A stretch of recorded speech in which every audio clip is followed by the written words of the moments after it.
I unlocked my full potential when I learned how to automate self-discipline. Be disciplined, okay?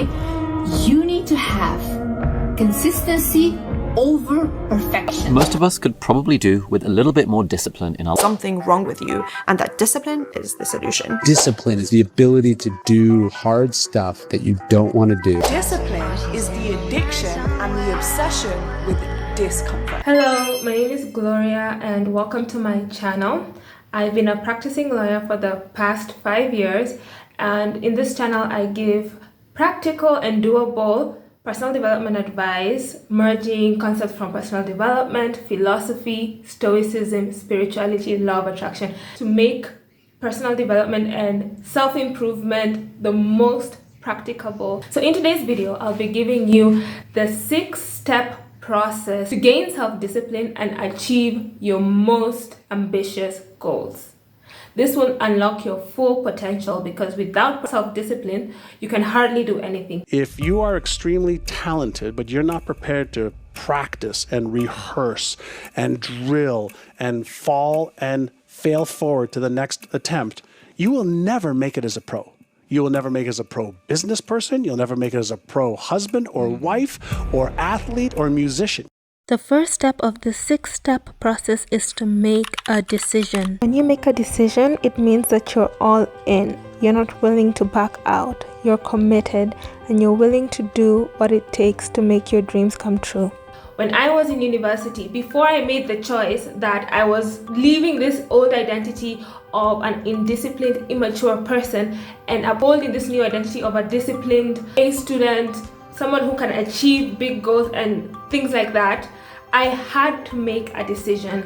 And usually when we get emotional, it's easy to make those decisions. For example, when we're disappointed in ourselves, like when I didn't graduate with my peers and I was held a year back, I was so disappointed. So that disappointment became the fuel for my new drive, and I decided that I was never gonna be left behind again. And when I made that decision, half the battle was won. Half the battle, because immediately I started getting ideas on what to do, on what the next step should be. I decided that if I was gonna embody this new identity of an A student, of somebody who's accomplishing and gets what they want, then I had to start sitting in the front. I had to start attending all my classes. I had to start taking notes in class instead of zoning out. And when I made that decision, it became so much easier than when I was just on both sides wishy-washy. All the greats, including athletes, personal development gurus, will tell you that until you make a decision and get clear, that you will never move as fast and as determinedly as if you made that decision. If I was willing to make sacrifices and I was dedicated, that I could achieve absolutely anything. And you still do. I still do. The next step in the process of self-discipline is to know yourself.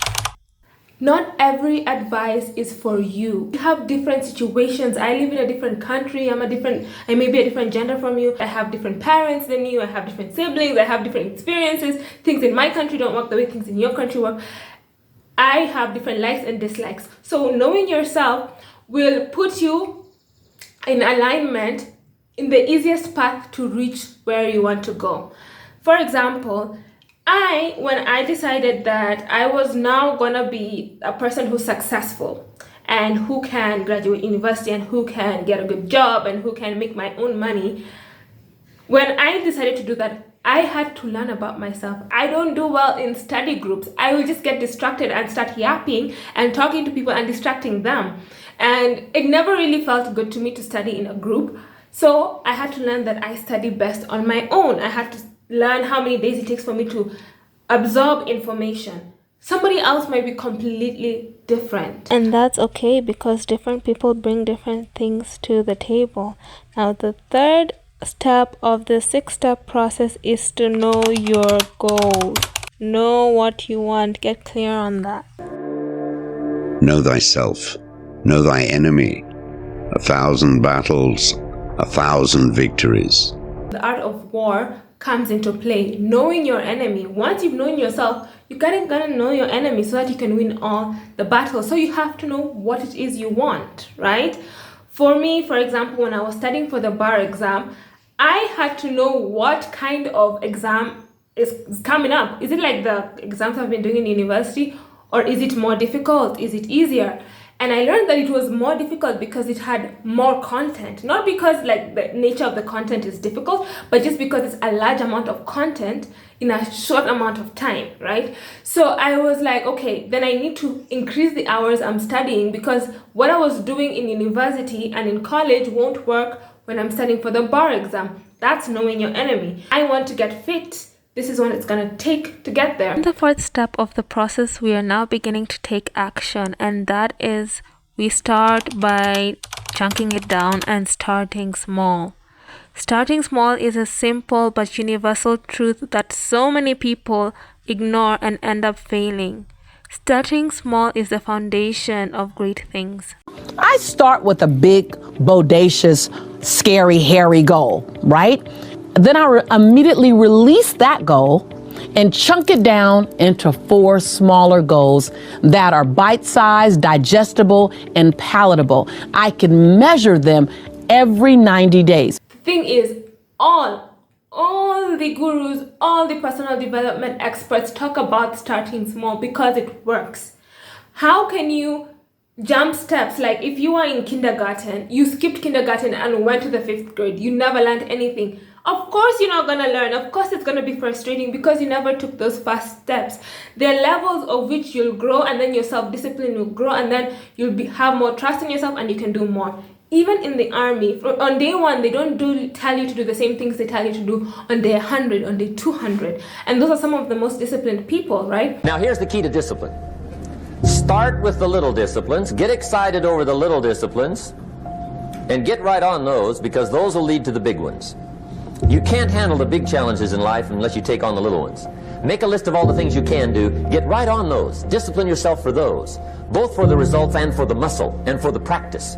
So that when life hands you some big challenges, you'll be ready, you'll have the muscle.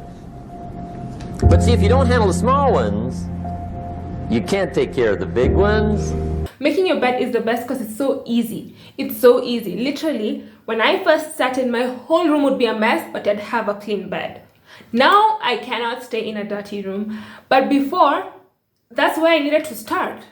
And over time, it changed my identity because I started to associate myself with a disciplined person. The muscle grew and I started to trust myself more. And when you trust yourself more and when you believe in yourself more, you have more choices, you take more chances, you take more steps forward, you know? So start with the small disciplines, chunk it down. If you have this big goal, for example, I wanted to pass the bar exam.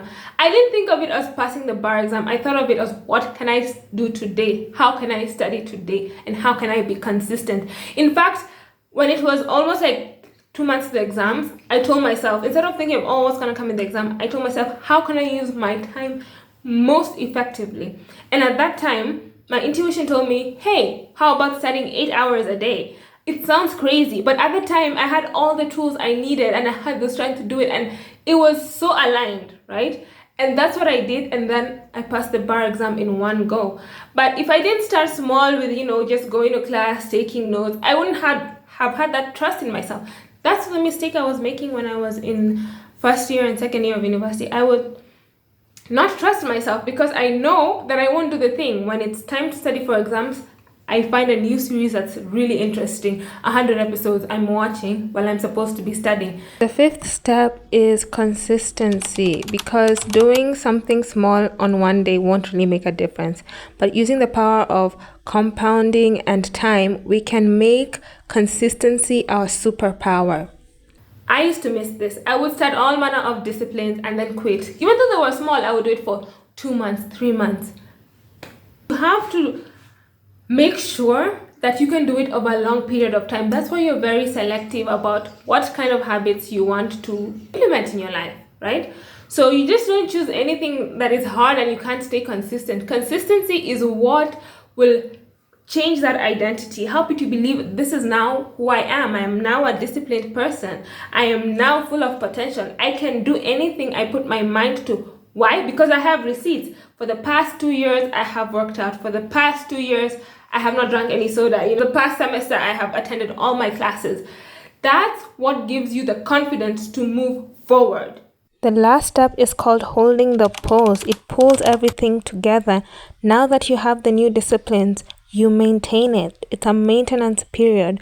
You don't start new things and sabotage the other things. Every time you start a new discipline, you're gonna want to sabotage the other. The best part about this is knowing it. When you don't know it, you won't know that you're doing it, you know? I used to wonder why, like, things didn't look like they were moving forward. I would start something good and then at some point I fall off when I start another thing. For example, I'm doing well in studying, then I start working out, then my studying is not good. Or I'm doing good working out, then I start studying, I start hanging out with friends, and these things are not working. So I couldn't balance family, I couldn't balance health, I couldn't balance, you know, money all at the same time. And I wondered, what was the problem? I have all these good habits. Then I realized there's something called, you have to hold the pose. When I got a new job, the rate at which I was releasing videos, sometimes I wouldn't even release, but I decided that to hold the pose and still have this busy work, still have work, I'd do a video a week. Before I used to do 3 videos because my other job was a work from home job, so I could do as many videos. But now I don't want to stop posting on YouTube, but I also cannot do 3 videos. So holding the pose for me looks like doing at least 1 video a week. And then when I'm comfortable enough at the job, I will increase that. Okay? So things like that. That is one of the most important things I've learned this year, holding the pose. You're not ever condemned or sentenced to making the same choice over and over and over again. Every day, every moment, you have a new opportunity to make a new choice. And I hope you have a wonderful week ahead of you. Bye.